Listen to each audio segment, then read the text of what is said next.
Selamat pagi para pemirsa channel di Jum Sema Adonai. Selamat sore juga kita sapa teman-teman kita yang setia di New York. Tak lupa juga saudara kita di Jerman dan negara-negara sekitarnya. Sekarang sudah rada-rada ngantuk ini, tapi mereka masih setia untuk kita bersekutu di renungan pagi hari ini. Saudara, tidak terasa kita sudah di hari weekend ya. Tentu saudara banyak pengalaman masing-masing. Pergumulan tentulah si iblis selalu menyerang, memana kita terus. Tetapi inilah membuat kita setiap saat, setiap menit supaya tetap melekat di hati Tuhan, supaya Dia menjaga kita dari panah-panah iblis. Memang inilah sarangnya yang kita tempati di dunia ini sekarang. Baiklah saudara, kita mendengar satu pujian, kasih setiamu lebih dari hidup, yang akan dikumandangkan oleh saudara kita Ibu Murni dari Jerman. Kami persilakan.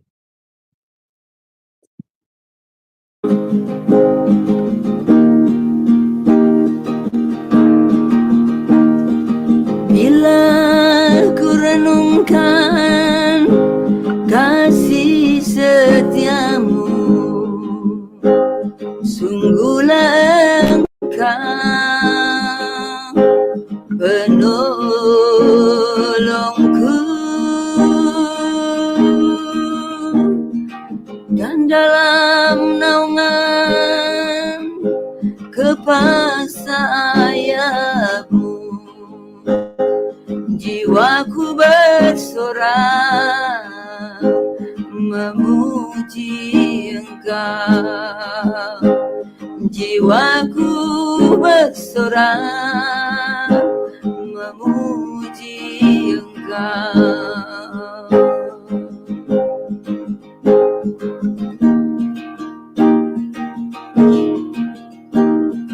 Bila ku renungkan kasih setiamu, sungguhlah Engkau penolongku,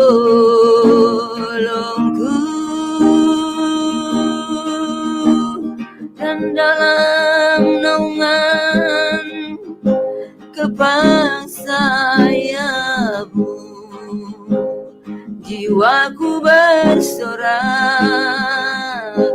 memuji Engkau. Jiwaku bersorak memuji Engkau.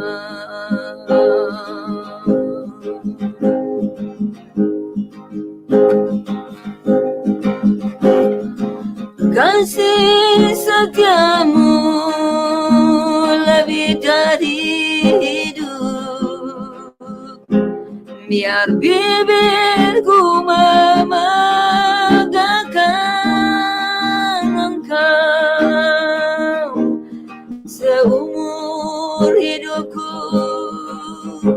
kan memujimu. Tanganku ku naikkan demi namamu, tanganku ku naikkan demi namamu.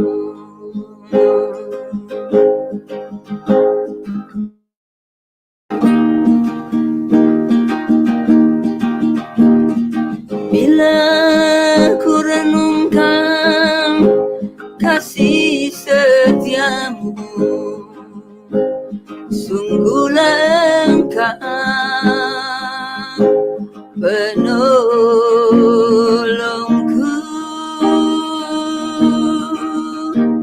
dan dalam naungan kepasayapmu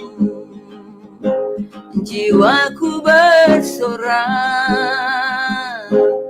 memuji Engkau. jiwaku bersorak memuji Engkau.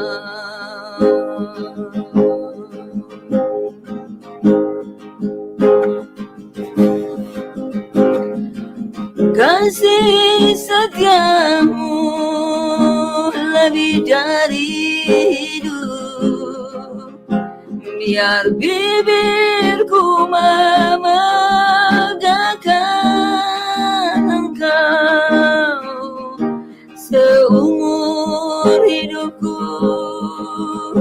kan memujimu. Tanganku ku naikkan demi namamu, tanganku ku naikkan demi namamu.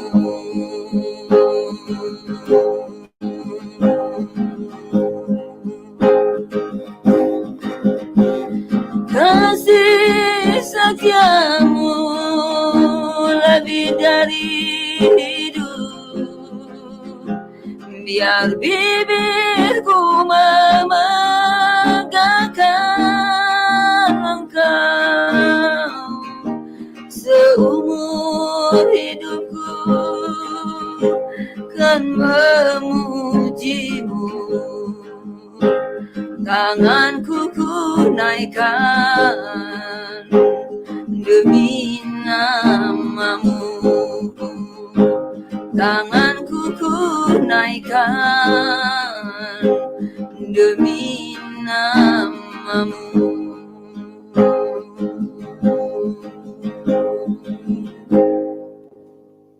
Mari kita berdoa. Bapa di surga, kami bersyukur anak-anak-Mu di Jum Sema Adonai. Kami bersekutu di pagi hari ini, Tuhan. Hadirlah Engkau di dalam persekutuan kami, Bapa. Biarlah jiwa kami, roh kami tetap melekat dengan-Mu, Yesus Kristus.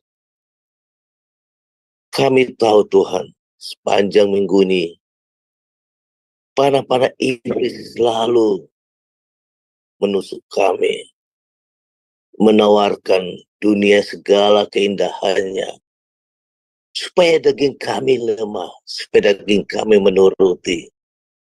Itu tipuan iblis, Bapa. Yesus Kristus sudah menolak pencobaan itu. Tetapi tawaran itu sering anak-anak-Mu terima. Biarlah puji-pujian kami yang kami naikkan berkenan di depan. Jiwa kami bersukaria, hati kami dilindungi oleh Roh-Mu, Tuhan.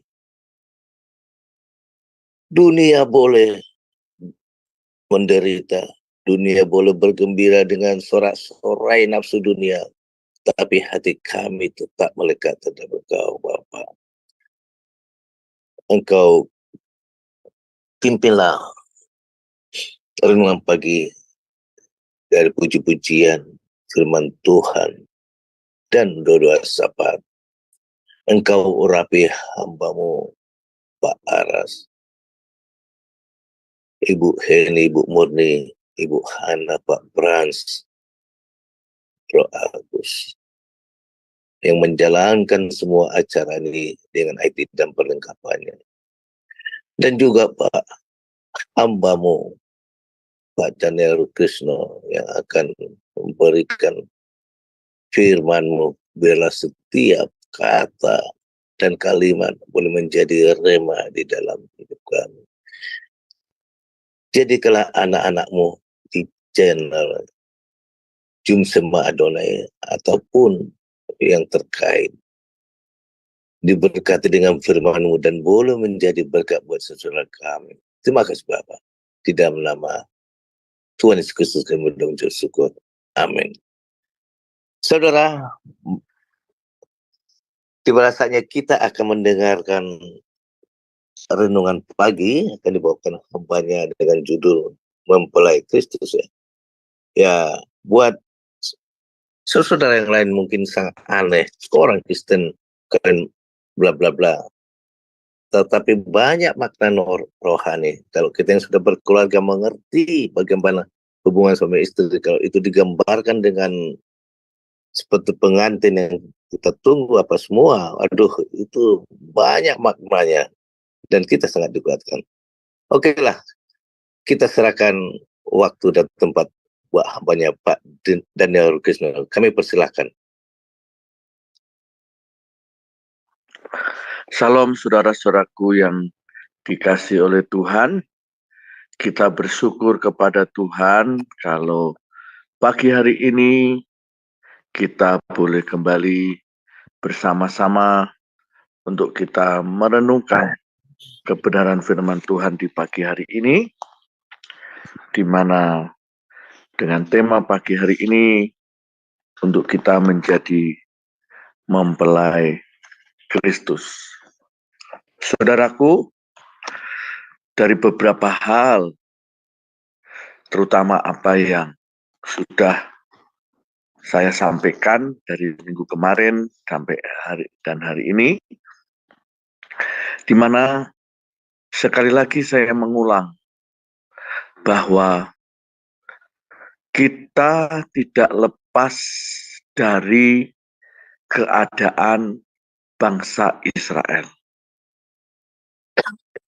Karena memang segala sesuatu berpusat di sana sebetulnya. Kita tinggal menunggu penggenapan nubuatan. Bagaimana bait Allah itu dibangun di akhir zaman ini. Kalau bait Allah yang ada di Yerusalem itu dibangun, dan saya dengar dari bagian bawah mereka mulai membangun fondasi, menggali dan sebagainya, sehingga pada waktunya sampai pada masanya bangunan itu berdiri, maka inilah yang dinamakan kita harus sangat mengerti tanda-tanda zaman, keadaan akhir zaman. Salah satunya ditandai di mana bahwa bait Allah itu sudah dibangun. Karena jelas Alkitab menyatakan bahwa nanti pada waktunya antikris akan menyatakan dirinya dan akan menguasai bait Allah itu untuk dunia. Nah, saudaraku yang dikasihi Tuhan Yesus Kristus, kita teringat tentang apa yang sebetulnya Yesus menyatakan untuk kita mengerti tentang akhir zaman, menilai tentang akhir zaman. Yesus pernah berkata, kalau mendung, maka akan terjadi hujan. Atau setidaknya kita mengerti, oh bulan ini dengan sampai bulan ini. Kalau di Indonesia, kita tahu Oktober sampai April itu sudah mulai yang namanya musim hujan. Dan seterusnya, sebaliknya, maka musim panas. Seperti itu. Nah, saudaraku, kita bisa menilai zaman, kita bisa menilai keadaan apapun yang ada. Tetapi jangan sampai kita juga lupa bagaimana kita bisa mengerti hal-hal kedatangan Tuhan. Kedatangan Tuhan yang kedua kali, memang Tuhan menyatakan bahwa hanya Bapa di surga yang tahu. Nah, itu memang dinyatakan tatkala Yesus posisinya sebagai manusia. Posisinya dia ada di dunia. Pada waktu itu dia hanya menjalankan misi untuk mati di salib dan bangkit bagi umatnya atau bagi dunia.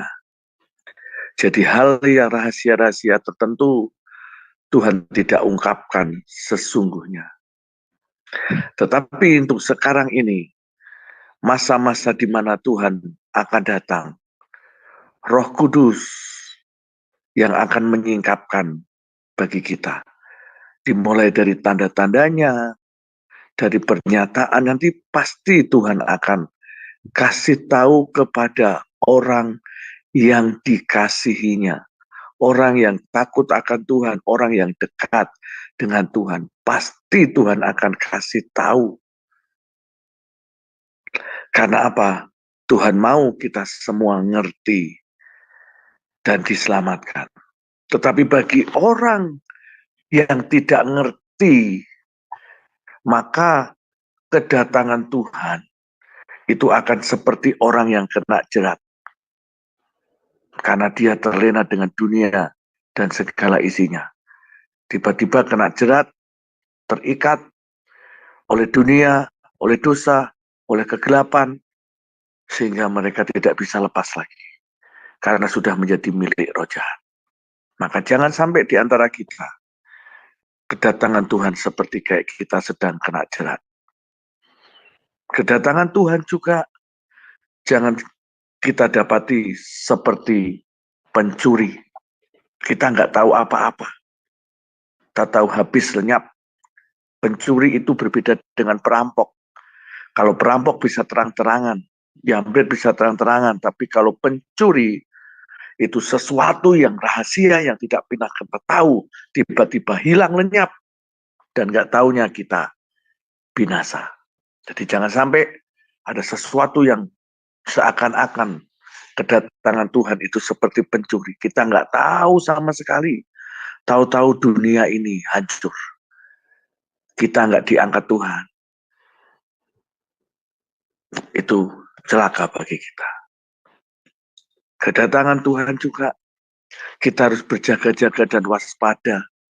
Jangan sampai kita seperti orang dunia yang hanya memikirkan kawin, mengawinkan, pesta pora, dan sebagainya. Tapi Tuhan mau kita sungguh-sungguh mengerti seperti apa yang kita pelajari hari ini, kita supaya menjadi seorang yang menjadi mempelai Kristus. Nah, saudaraku yang dikasihi Tuhan, kalau kita melihat ya bagaimana orang Israel merayakan hari raya tahun baru. Kita tahu minggu-minggu ini adalah bulan purnama. Dan apa yang ada di Indonesia juga terjadi di sana. Karena kita tahu bulan itu cuma satu. Jadi semua akan mengalami kalau purnama, juga yang kena bulan purnama maka akan mengalami. Hari ini adalah hari terakhir di mana orang Yahudi merayakan Yom Kippur. Sekali lagi, kalau Bapak Ibu mau mengikuti apa yang saya sarankan, ini kesempatan bagi kita untuk merendahkan diri di hari raya ya, maksud saya ya, bukan kesempatan terakhir apa, tetapi di hari raya ini. Untuk merendahkan diri, minta ampun sama Tuhan. Kilas balik bagaimana saudara hidup. Minggu yang lalu pas hari Senin saya bersama dengan istri dan keluarga, kami benar-benar khususnya saya dengan istri kilas balik bagaimana saya mengalami perjumpaan dengan calon istri sampai saya menikah, sampai saya punya anak, sampai sekarang ini. Saya benar-benar minta ampun sama Tuhan. Kalau saya salah di dalam saya mendapatkan pasangan hidup, atau salah di dalam mendidik anak, salah di dalam membangun rumah tangga, salah di dalam segala hal sampai sekarang. Saya benar-benar minta ampun sama Tuhan. Saya catat semua kelemahan, kekurangan, hal apapun. Dan saya hadapkan kepada Tuhan. Di balik semua itu juga saya juga mencatat hal-hal kerinduan, cita-cita, destiny, tujuan hidup saya. Bahkan yang belum tercapai di tahun-tahun kemarin. Saya tulis ulang.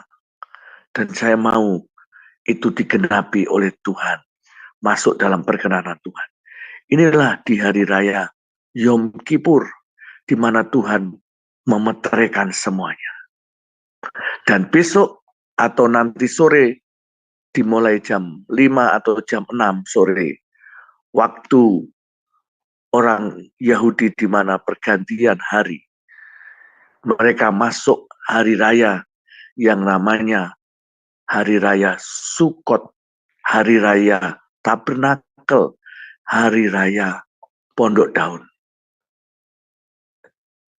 Saya teringat Keluaran 25 ayat 8 sampai 9 sebelum kita masuk ke hal yang inti.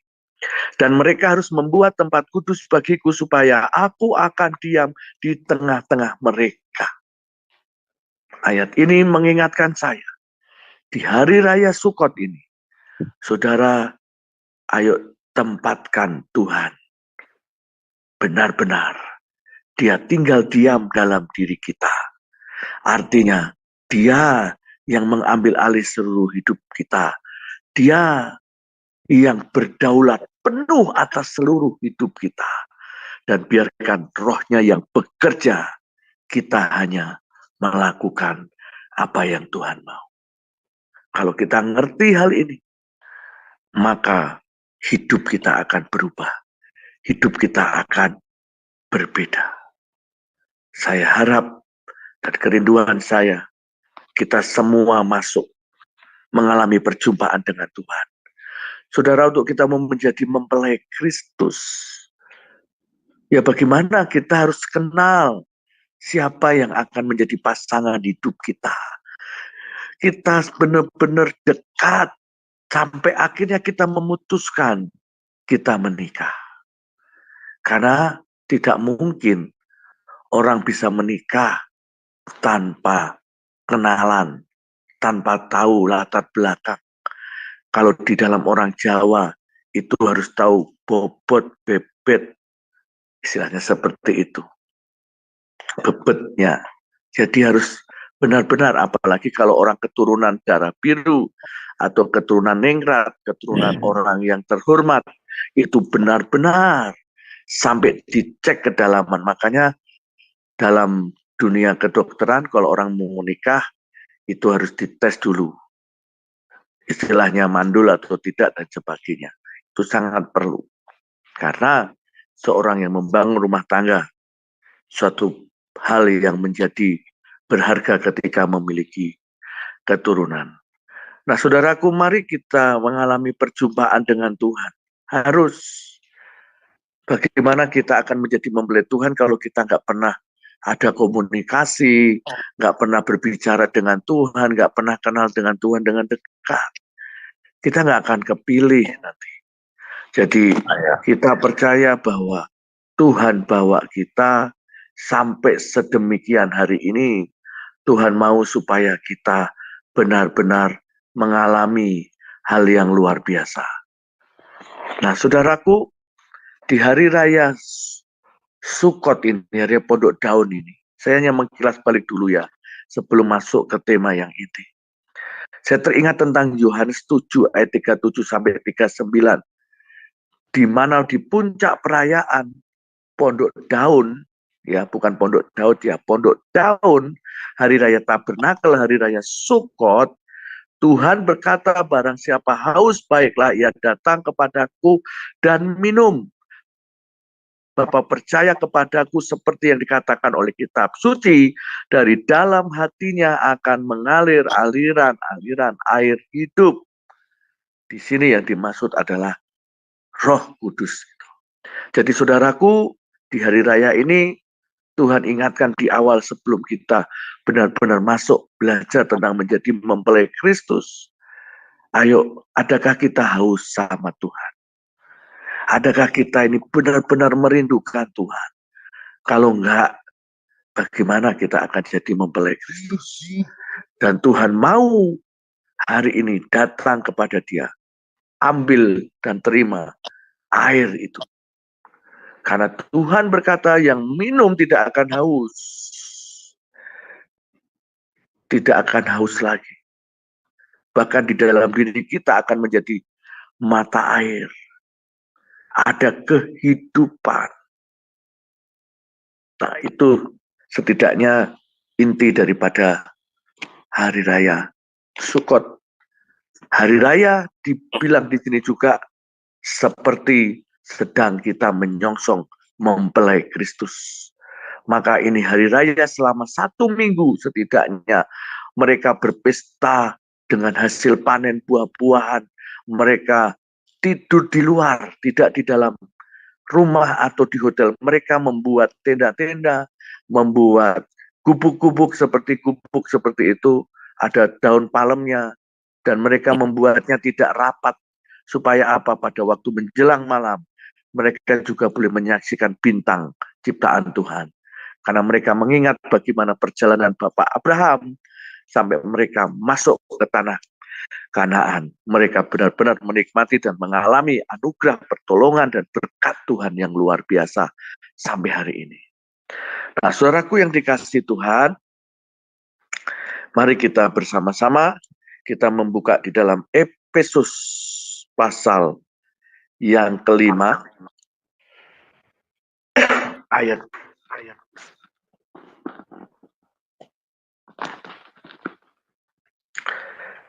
di situ kita tahu tentang bagaimana untuk kita menjadi mempelai Kristus. Ayat 22 mulai, kita akan baca bersama-sama. Demikian firman Tuhan. Hei istri, tunduklah kepada suamimu seperti kepada Tuhan, karena suami adalah kepala istri, sama seperti Kristus adalah kepala jemaat, dialah yang menyelamatkan tubuh. Karena itu sebagai jemaat tunduk kepada Kristus, demikian juga istri kepada suami dalam segala sesuatu. Hei suami, kasihilah istrimu sebagaimana Kristus telah mengasihi jemaat dan telah menyerahkan dirinya baginya untuk menguduskannya. Sesudah ia menyucikannya dengan memandikannya dengan air dan firman. Ayat 27, supaya dengan demikian ia menempatkan jemaat di hadapan dirinya dengan cemerlang, tanpa cacat atau kerut atau yang serupa itu, tetapi supaya jemaat kudus dan tidak bercela. Demikianlah juga suami harus mengasihi istri, istrinya sama seperti tubuhnya sendiri. Siapa yang mengasihi istrinya, mengasihi dirinya sendiri. Sebab tidak pernah orang membenci tubuhnya sendiri, tetapi mengasuhnya dan merawatinya sama seperti Kristus terhadap jemaat. Karena kita adalah anggota tubuhnya. Sebab itu laki-laki akan meninggalkan ayahnya dan ibunya dan bersatu dengan istrinya, sehingga keduanya itu menjadi satu daging. Ayat 32, rahasia ini besar, tetapi yang aku maksudkan ialah hubungan Kristus dan jemaat. Bagaimanapun juga bagi kamu masing-masing berlaku, kasihlah istrimu seperti dirimu sendiri, dan istri hendaklah menghormati suaminya. Nah, saudaraku, Tuhan menggambarkan bagaimana kita ini menjadi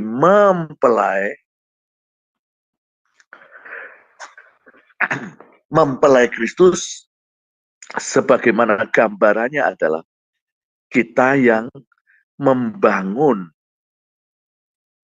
kehidupan rumah tangga. Sebagaimana hubungan antara suami dan antara istri. Nah, saudaraku, maka kita harus benar-benar mau mengerti dan memahami bagaimana hari ini kita yang dipercayakan Tuhan yang masih membangun kehidupan berumah tangga. Maka posisi sebagai seorang suami, posisi sebagai seorang istri, saya tidak menjelaskan banyak di sini karena tidak khotbah tentang pernikahan, tetapi Setidaknya saudara memahami, saudara nanti baca ulang jikalau belum paham ya. Istri itu harus tunduk, ya kan? Dan suami juga harus mengasihi istri dan sebagainya. Kenapa? Karena Tuhan mau untuk kita menjadi mempelai Kristus. Maka saudaraku yang dikasih Tuhan, Tuhan mau kita benar-benar mengerti apa yang Tuhan mau. Dikatakan ayat 26, untuk menguduskannya sesudah ia menyucikan dengan memandikannya dengan air dan firman. Nah, saudaraku, kita tahu Yesus datang ke dunia ini, salah satunya adalah supaya menebus dosa umat manusia, menyucikan manusia dari dosa, supaya orang yang dikuasai oleh kutub keturunan karena dosa sejak dari Adam dan Hawa. Maka Roma pasal 5 menyatakan bahwa kita dibenarkan oleh darah Kristus melalui karya salibnya. Maka bagian yang harus kita lakukan untuk menjadi mempelai Kristus ya memang Alkitab mencatat supaya kita benar-benar kudus di hadapan Tuhan. Tuhan sudah menguduskan kita, menyucikan kita. Dikatakan juga dengan ada air dan firman. Nah, itu juga berbicara di mana tentang Roh Kudus, berbicara tentang bagaimana kita juga dimandikan, dibaptis, disucikan.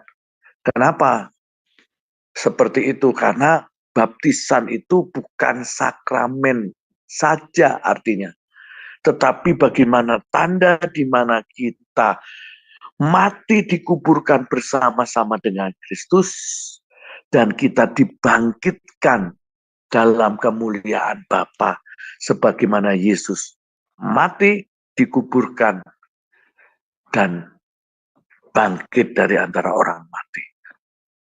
Saudaraku yang dikasih Tuhan, kalau kita membaca di dalam Perjanjian Baru, khususnya kitab Injil antara Matius sampai Yohanes, syarat-syarat menjadi mempelai Kristus itu kita harus dewasa. Karena orang yang akil balik yang akan menjabat ahli waris, orang yang akil balik atau yang sudah dianggap dewasa, itu yang boleh membangun kehidupan rumah tangga atau menikah. Kalau di dalam kitab Injil ada banyak hal. Syarat-syarat menjadi mempelai Kristus kesimpulannya supaya dapat dipercayai. Contoh, dikasih uang dirham. Orang Yahudi dikasih uang dirham, mempelai wanita, itu ada 10 dirham. Itu harus disimpan dengan baik-baik oleh seorang calon mempelai. Kalau kedapatan dihilang satu, dicuri satu, maka batal prosesi pernikahan. Demikian juga seperti talenta, menerima talenta. Mau dikasih 1, mau dikasih 2, atau mau dikasih 5. Semua sama intinya. Tuhan tahu sesuai dengan kesanggupan kita untuk mengerjakannya. Di sisi lain juga ada berbicara tentang mina. uang mina bersama dengan talenta. Cuma kalau mina ini masing-masing dikasih satu, semuanya rata. Nah, kalau ini kita bisa dipercaya untuk mengembangkan dan melakukannya yang baik, menghasilkan, maka ini adalah ciri orang yang menjadi mempelai Kristus.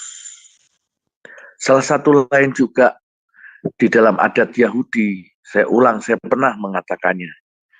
Jadi ketika mereka deal bertunangan, maka pelita harus menyala. Pelita di rumah mempelai laki perempuan, itu harus ada satu pelita yang harus menyala. Makanya kita teringat tentang 5 gadis yang bijaksana, 5 gadis yang bodoh, di mana mereka harus menyediakan minyak cadangan supaya pelita itu nggak mati. Karena hari H di mana pernikahan tidak seperti di Indonesia. Kalau di Indonesia sudah dirapatkan musyawarah, kesepakatan, tanggal berapa, bulan apa, hari apa misalkan. Tapi kalau di orang Yahudi, rata-rata tidak. Itu sesuai dengan pihak laki-laki. Pihak perempuan harus siap. Siap nggak siap, harus siap. Maka ketika di dalam perumpamaan itu tiba-tiba mempelai datang, song-songlah dia. Kalau dalam keadaan tidak siap, ya batal, nggak bisa masuk ke dalam pesta. Ketika mempelai laki-laki datang, keluarganya melihat, wah pelita itu mati, berarti dianggap mereka sudah tidak mau setia dan tidak mau menikah lagi. Menikah dengan calon pria tersebut. Sangat rumit sekali. Harus setia, ya seperti perumpamaan talenta mina tadi, harus setia. Dan kita sendiri, kalau kita mengerti untuk menjadi mempelai Kristus, itu tidak mudah. Kalau kita kembali ke Efesus pasal 5, jadi saudaraku, bahwa sebetulnya kita dikuduskan oleh Tuhan. Sebagai seorang mempelai Kristus, kita harus kudus di hadapan Tuhan. Kudus di sini tidak bisa dengan cara kita. Hanya melalui calon mempelai laki-laki sendiri, yaitu Yesus Kristus. Orang yang mau menjadi mempelai Kristus, syaratnya dia harus menerima Kristus sebagai Tuhan dan Juru Selamat. Dia harus menerima Kristus dan masuk di dalamnya. Karena ketika kita percaya, ketika kita menerima Yesus dan mengakui, maka kita dikuduskan oleh darahnya. Sehingga kita layak menjadi calon mempelai Kristus. Maka kalau kita tidak ngerti tentang darah Yesus, saudara, sebetulnya itu sangat penting. Darah Yesus itu berlaku. Ada suatu kisah kemarin saya melenceng sedikit. Kemarin pimpinan kami, beliau dari Surabaya ke Solo, ke Wonogiri. Dari hari Sabtu kurang lebih setidaknya, dan hari Senin sampai tiba di Semarang. Pada waktu perjalanan yang jarak jauh ya, dari Surabaya mampir tidur di Solo, pergi ke Wonogiri, ke Salatiga, nanti mampir tidur di mana. Pokoknya ceritanya seperti itu, tahu-tahu sampai hari Senin di Semarang, biasa pimpinan kami biasanya ngecek kendaraan, bagaimana kondisi stabil ban, kondisi bagaimana pokoknya di balance dan sebagainya. Termasuk salah satunya adalah ngecek oli. Nah, pada waktu petugas mobil yang di situ sedang ngecek, tiba-tiba langsung berteriak dan ngomong kepada pimpinan kami bahwa ternyata mobilnya itu tutup olinya hilang. Nggak ada tutup oli.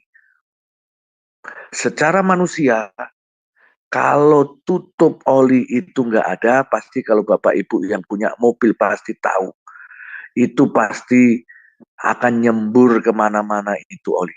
Karena kalau mesin dalam keadaan bergerak, apalagi kalau dalam kecepatan tinggi, oli bisa habis dan piston dan sebagainya bisa patah atau bengkok atau tiba-tiba mesin berhenti dan mati karena kehabisan oli. Tetapi apa yang disaksikan dan ternyata si bengkel itu berkata, Pak, ini mujizat. Kenapa? Tutup oli nggak ada, tetapi tidak ada bercak minyak sedikit pun yang tumpah atau muncrat. Dan oli dilihat masih kondisi baik.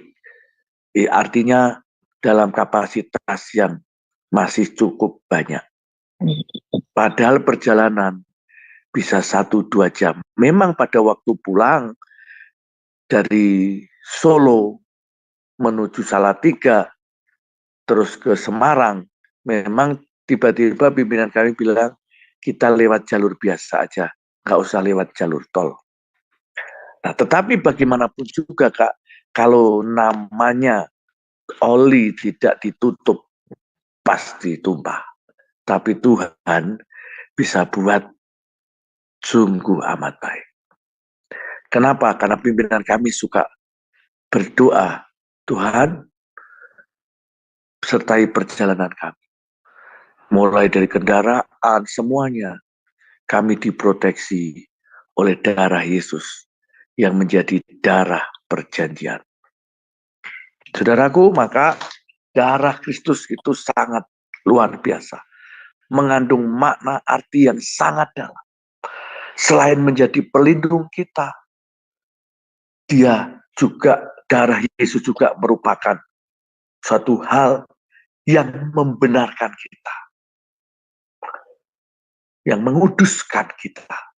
Maka kita harus ngerti, orang yang menjadi mempelai Kristus, maka nanti tandanya adalah darah Yesus. Karena ini adalah darah perjanjian. Ingat, setiap kali kita minum perjamuan kudus juga dikatakan, selalu membaca, inilah darah perjanjian. Jadi saudaraku, untuk menjadi mempelai Kristus yang pertama, berarti kita harus dikuduskan oleh darah Yesus, supaya kita benar-benar dimeteraikan. Kita miliknya Kristus, kita mempelainya Kristus, dan kita dibenarkan oleh darah Kristus. Nah, oleh karena itu, bagi yang berkeluarga di sini intinya juga kita harus saling mengasihi, ya. Ngerti kita sebagai posisi sebagai suami, sebagai istri dalam membangun rumah tangga, Tuhan sangat tidak mau ada kecurangan dalam rumah tangga. Ada hal-hal yang tidak baik di dalam membangun rumah tangga.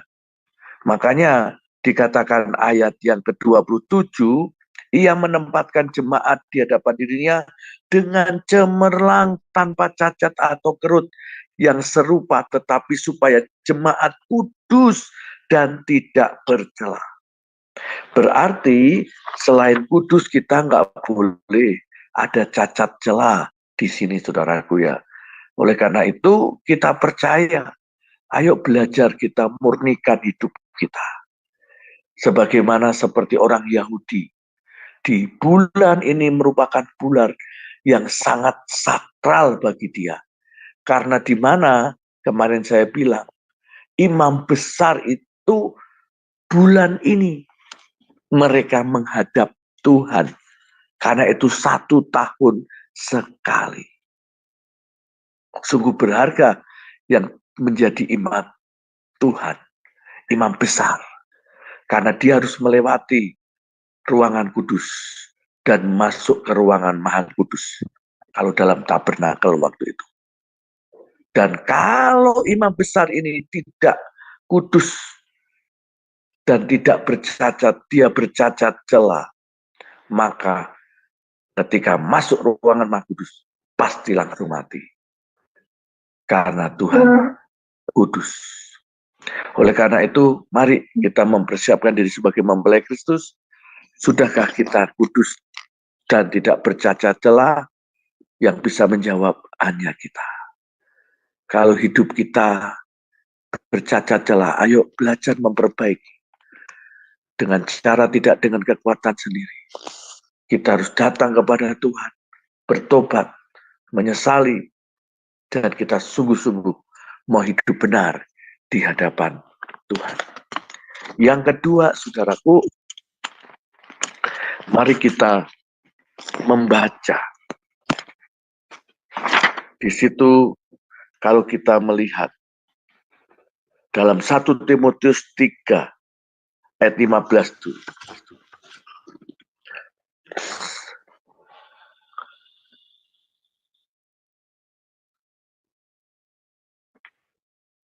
Dikatakan,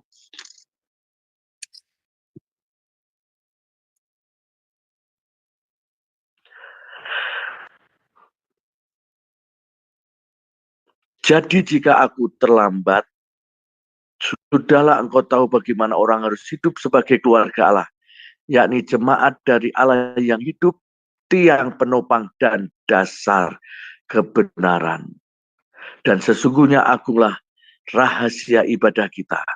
Dia yang telah menyatakan dirinya dalam rupa manusia, dibenarkan di dalam roh, yang menampakkan dirinya kepada malaikat-malaikat, diberitakan di antara bangsa-bangsa tidak mengenal Allah, yang dipercaya dalam dunia, diangkat dalam kemuliaan. Jadi saudaraku, kita adalah jemaat Tuhan, ya. Bahwa kita ini jemaat Tuhan yang dinyatakan bahwa kita ini harus tahu bagaimana kita harus hidup sebagai keluarga Allah. Yaitu jemaat dari Allah yang hidup. Kita ini merupakan jemaat dari Tuhan sendiri. Bukan karena dari yang lain. Tuhan khususkan kita. Maka kenapa ada yang namanya gereja? Karena gereja itu kita tahu dari kata eklesia. Kita yang dikuduskan. Kita yang dipanggil keluar dari dunia kepada yang sungguh-sungguh di dalam Tuhan. Dari gelap kepada terangnya yang ajaib. Kita dipisahkan dari dunia yang kita tahu yang cemar, yang jahat, yang najis. Supaya kita masuk menjadi keluarga Allah. Karena kita adalah jemaat dari Allah yang hidup. Dan kita tiang penopang. Maka kalau kita ngerti posisi kita mau menjadi mempelai Kristus, maka kita ini tahu kita ini keluarga Allah. Kita juga menjadi tiang penopang, maka Tuhan izinkan kita untuk melayani Tuhan, memuliakan Tuhan, memberitakan Injil, kabar baik. Untuk kita menuai jiwa-jiwa. Untuk kita mengasihi orang-orang yang belum mengenal Allah. Karena kita sebagai tiang penopang. Supaya benar-benar dan dasar kebenaran. Kita ini dipakai Tuhan sebagai tiang penopang, berarti soko guru. Bagaimana dalam bangunan rumah, kalau soko gurunya hancur, ya pasti rumah itu roboh. Kita sebagai tiang kebenaran, pun penopang dan dasar kebenaran. Mari kita berdoa bersyafaat. Kitalah yang dipilih Tuhan. Maka kadang kalau orang dibilang, kenapa kita harus melayani Tuhan? Kenapa kita harus rajin ke gereja? Artinya sungguh-sungguh untuk Tuhan. Banyak orang tidak mau karena mereka nggak ngerti. Sebetulnya kita tercipta karena dari Allah yang hidup. Kita sebagai tiang penopang dan dasar kebenaran. Biar karena kita dunia diselamatkan. Karena kita, terang Tuhan itu nampak dan nyata. Karena kita, maka orang itu datang dan ingin mengenal siapa Tuhanmu. Di dalam kitab Zakaria menyatakan bahwa nanti dunia akan memegang punca jubah orang Yahudi. Dan dia bertanya, siapa Tuhanmu? Aku mau kenal Tuhanmu. Aku mau ikut Tuhanmu. Itulah kita. Maka kita harus ngerti kalau kita ingin menjadi mempelai Kristus, lakukan dulu tugas kita. Jangan sampai nanti kita dilihat Tuhan. Ternyata Tuhan berkata, pada waktu aku telanjang, engkau gak kau kasih aku pakaian. Pada waktu aku sakit, engkau gak menengok dan sebagainya. Pada waktu aku lapar, kau gak kasih makan. Dan orang itu bisa berkata, loh Tuhan, kapan engkau datang? Kapan engkau lapar? Kapan engkau begini? Itu alasan. Karena orang yang tidak peka, dia tidak ngerti apa yang Tuhan mau. Tapi kalau kita mengerti dekat dengan Tuhan, menjalin hubungan dengan baik, maka saudara akan ngerti hati Tuhan. Tuhan akan membawa kita dalam pengalaman-pengalaman iman yang lebih lagi. Jadi itu yang perlu. Jadi kudus dan tidak bercacat celah, itu yang pertama. Kita akan melihat ayat berikutnya, saudaraku. Langsung saja di 1 Tesalonika 2 ayat 12. Kita akan melihat di situ 1 Tesalonika 2 ayat 12 berkata demikian. Dan meminta dengan sangat supaya kamu hidup sesuai dengan kehendak Allah yang memanggil kamu ke dalam kerajaan dan kemuliaannya. Yang kedua, ini yang saya dapatkan ya, masing-masing pasti dari hamba Tuhan yang lain dengar punya apa yang mengenai menjadi mempelai Kristus. Tapi ini yang saya dapatkan, bagian yang kedua adalah mari kita hidup sesuai dengan kehendak Allah. Ingat Matius 7 ayat 21. Bukan setiap orang yang berseru kepadaku Tuhan, Tuhan, melainkan ya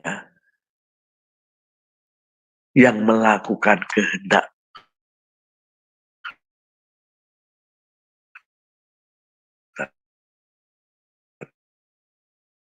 Tuhan. Sesuai dengan kehendak Allah. Kita melakukan apa yang Tuhan mau. Di luar itu jangan. Kalau firman-Nya berkata A ya A, B, B. Karena apa? Selebihnya nanti si jahat yang akan bermain. Jadi kita harus ngerti.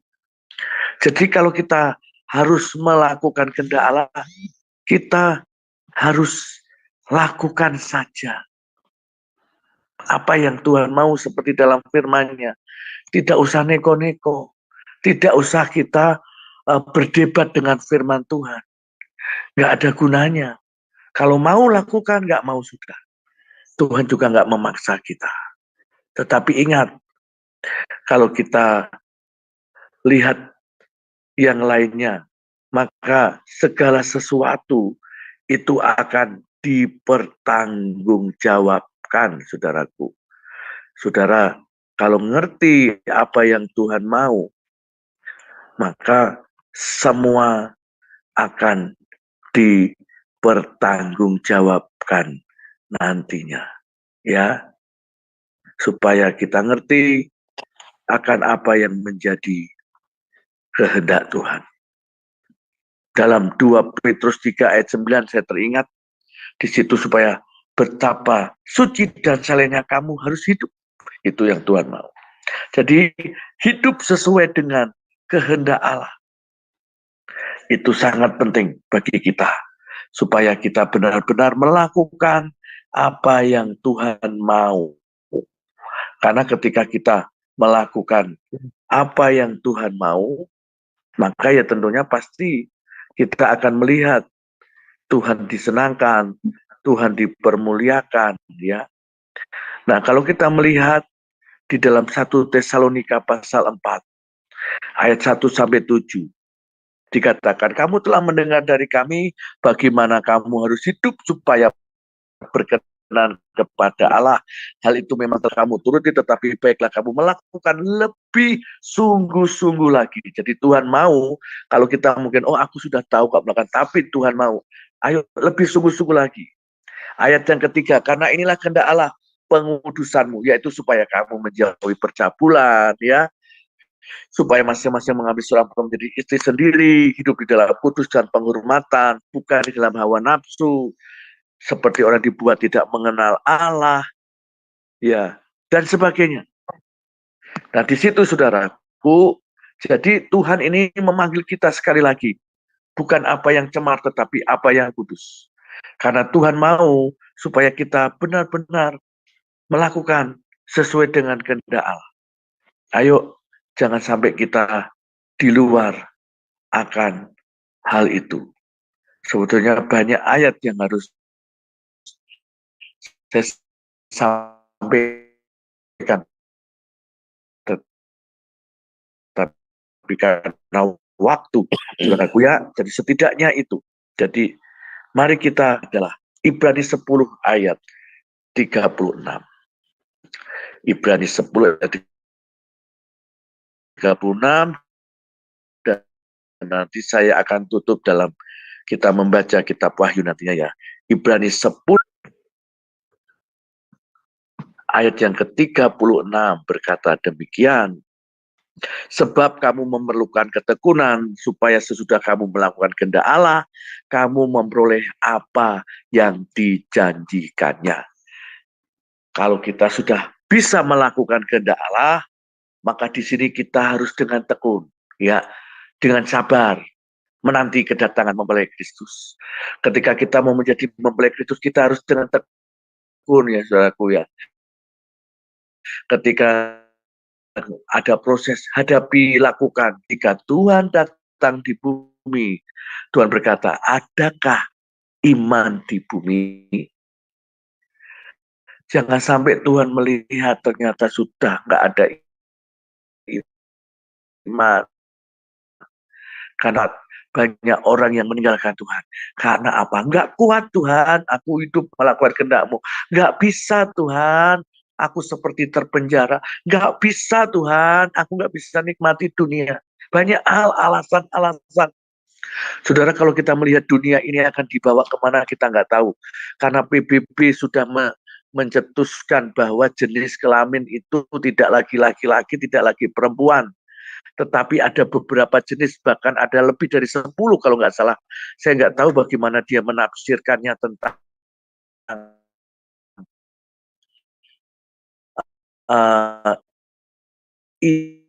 identitas, core identity kita di hadapan Tuhan itu sebab mengotak-atikkan. Bahkan kalau itu disahkan, kemarin kan rapat mereka di Yom Kippur itu, saya pernah bilang kemarin, kalau tiba-tiba ada undang-undang yang disahkan bahwa anak 10 tahun diperbolehkan untuk menentukan hidupnya dalam arti yang mendalam, dia boleh mencoba-coba mengerti tentang hubungan seks, maka ngerilah sudah dunia ini, saudaraku. Kalau anak umur 10 tahun, ini akan seperti masa yang dulu, yang saya tahu bahwa ada banyak anak masih kecil, perempuan, sudah dinikahkan. Nah, kalau itu terjadi di zaman sekarang, dan seperti itu, bahkan anak sekolah dibebaskan, yang laki-laki harus pakai rok, yang perempuan pakai celana, nanti akhirnya dia akan menentukan, oh ternyata aku ini cocoknya jadi perempuan, oh ternyata aku cocoknya jadi laki-laki, sehingga akan membawa perubahan yang luar biasa, mengerikan. Dan nanti kalau diakui juga bahwa status hubungan di dalam keluarga tidak lagi menjadi kesatuan, maaf bicara, nanti bisa-bisa ya kalau kamu mau dengan tetangga orang silakan, nggak ada hukumnya, nanti itu akan terjadi seperti itu. Lah kalau orang yang tidak ngerti kita dipersiapkan menjadi mempelai Kristus, mau apa? Itu merupakan suatu kesempatan yang indah bagi dunia. Tapi ingat, di balik semua itu, akan dipertanggungjawabkan. Iblis akan menyodorkan hal-hal yang manis, hal-hal yang menarik, hal-hal yang mengindah, tetapi itu menurut daging, bukan menurut roh. Maka terserah. Tubuh yang fana ini akan binasa. Tapi tubuh kemuliaan yang di dalam Kristus, maka itu yang akan dimuliakan Tuhan. Masuk dalam kemuliaan kekal. Saudara bisa pilih. Maka dunia ini ngeri. Dunia ini ngeri. Bahkan nanti kalau kita melihat, saudaraku, teknologi yang dinamakan AI atau AI, sekarang robot sudah seperti manusia. Saya hanya berpikir jangan-jangan yang dibilang kitab Wahyu ya, ini kan masing-masing punya tafsiran. Bahwa patung yang disembah menjadi hidup itu bisa jadi seperti robot ini. Bisa bicara. Dan nanti juga pasti akan diberi kuasa oleh roh jahat itu supaya bisa berkuasa dengan hal yang lainnya. Bisa jadi atau yang lainnya. Dunia ini akan berubah dengan drastis. Saudara, kalau kita melihat ada hal-hal yang dunia ini bisa dibuat, penggenapan kitab Daniel itu akan terjadi bahwa orang yang duduk di dalam menjadi penguasa dunia, mereka itu akan mengubah waktu, mengubah orang beribadah. Coba kita lihat di tempat lain, Alkitab sudah diubah, bukan? Dan yang lainnya. Dunia akan semakin bertentangan dengan iman kekristenan. Masihkah kita mau bertekun, saudaraku ya, supaya kita menjadi mempelai Kristus yang sejati. Tapi kalau di tengah-tengah perjalanan hidup seperti seorang calon mempelai wanita Yahudi tadi, di tengah perjalanan hidupnya, syarat-syarat yang harus dilakukan dia nggak bisa, maka batal pernikahan itu. Kalau kita juga sama, Tuhan akan menolak kita. Tuhan akan berkata, "Nyala engkau pembuat kejahatan." Celaka, bukan? Maka mulai dari sekarang, mari sungguh-sungguh berhati-hati dengan Tuhan. Sungguh-sungguh jangan mempermainkan Tuhan. Ingat, yang menabur daging menuai kebinasaan. Semua ada di dalam kita. Yang terakhir, kita lihat Wahyu 19. Ini persyaratan mutlak, karena ini Alkitab yang paling akhir ya. Maaf, saya akhiri dengan kitab Wahyu. Wahyu pasal 19. Maaf, saya hari ini agak panjang. Ayat 6 mulai. Nah, di situ kalau kita bisa melihat bahwa perkawinan darah anak domba sudah siap. Dan kalau kita mengerti hal ini, saudaraku, adakah kerinduan kita bertemu dengan Tuhan dengan cepat? Atau aku mau hidup 1000 tahun lagi di dunia, terserah Anda. Saudara, 15 tahun ke depan ini menentukan kita dunia ini. Artinya apa? Tuhan memberi kesempatan untuk sesungguh-sungguhnya. Karena dunia sudah jelas sangat-sangat jahat kepada hal yang tidak baik. Maka hati-hati, mari kita persiapkan aja. Kenapa saya tergerak?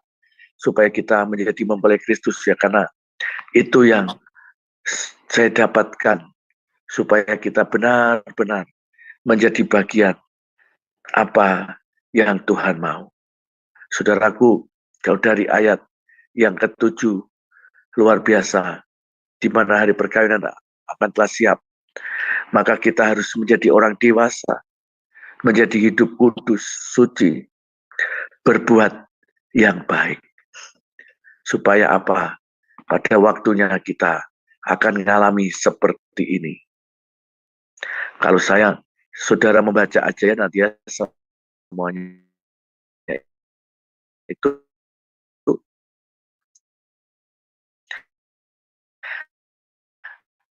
dari Wahyu 19 itu, ayat 6 sampai 10 di situ, Maranatha, Tuhan, datanglah segera. Kalau kita nggak kuat, makanya Tuhan berkata waktunya akan karena penderitaan di akhir zaman ini akan sangat mengerikan. Karena itu menguji ketekunan kita. Tapi barang siapa yang dekat dengan Tuhan, yang sungguh-sungguh dengan Tuhan, pasti Tuhan akan meluputkannya. Tuhan menolong kita. Amin. Tuhan Yesus memberkati. Terima kasih hambanya Pak Daniel Sukses. Baiklah, untuk merespon firman Tuhan, pagi hari ini kita mendengar pujian dari Ibu Murni ya. Hanya Yesus jawaban hidupmu ya. Kita persilakan.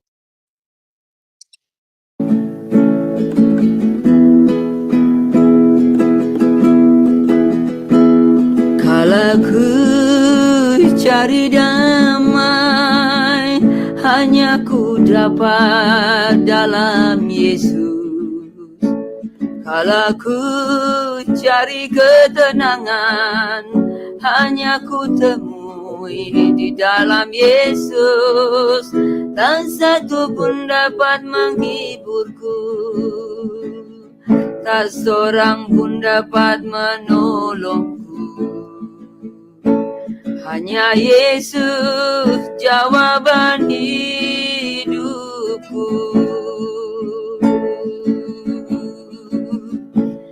Hanya Yesus jawaban hidupku. Amin Tuhan.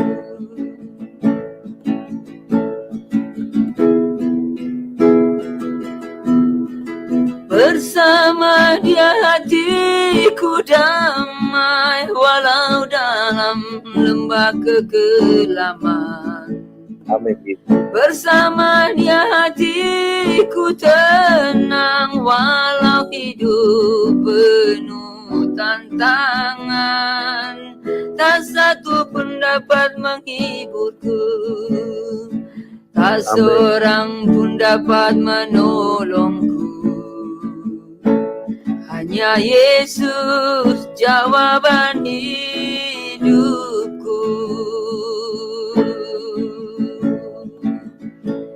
Hanya Yesus jawaban hidupku.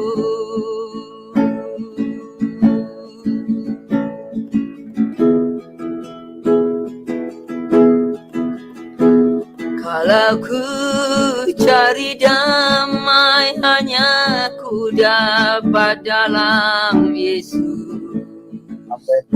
Kalau ku cari ketenangan, hanya ku temui di dalam Yesus. Tak satu pun dapat menghiburku, tak seorang pun dapat menolongku. Hanya Yesus jawaban hidupku.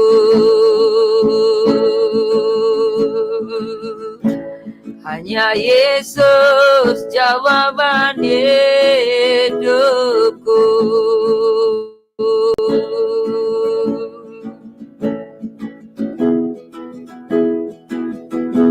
Bersama Dia hatiku damai, walau dalam lembah kekelaman. Bersama Dia hatiku tenang, walau hidup penuh tantangan. Tak satu pun dapat menghiburku, tak seorang pun dapat menolongku. Hanya Yesus jawaban hidupku.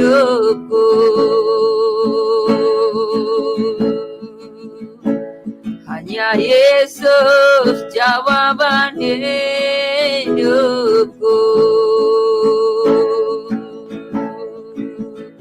Hanya Yesus jawaban hidupku.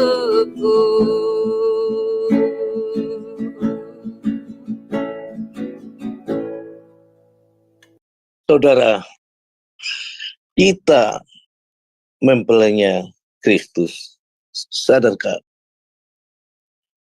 Kita tunangannya saat ini. Firman Tuhan menyatakan akan ada suatu pesta perkawinan anak domba.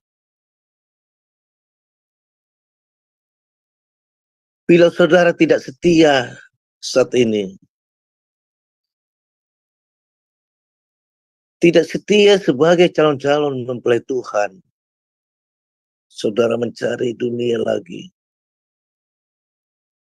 mengikuti ajaran setan, antikristus, itu yang akan dilakukan supaya kita tidak sampai pada tempat perkawinan anak domba. Bertobatlah, melekatlah pada Yesus, pada Roh Tuhan saat ini. Apa yang ditawarkan dunia saat ini, daging mamon yang sudah ditolak Tuhan Yesus, itu kesia-siaan belaka. Saudara punya mobil mewah, itu hanya saudara nikmati itu 1 bulan, setelah itu Anda merasa, oh sama aja. Saudara menikmati segala kesenangan dunia, rumah mewah, itu hanya memuaskan daging, hanya sementara aja itu. Kita sama aja. Saudara melihat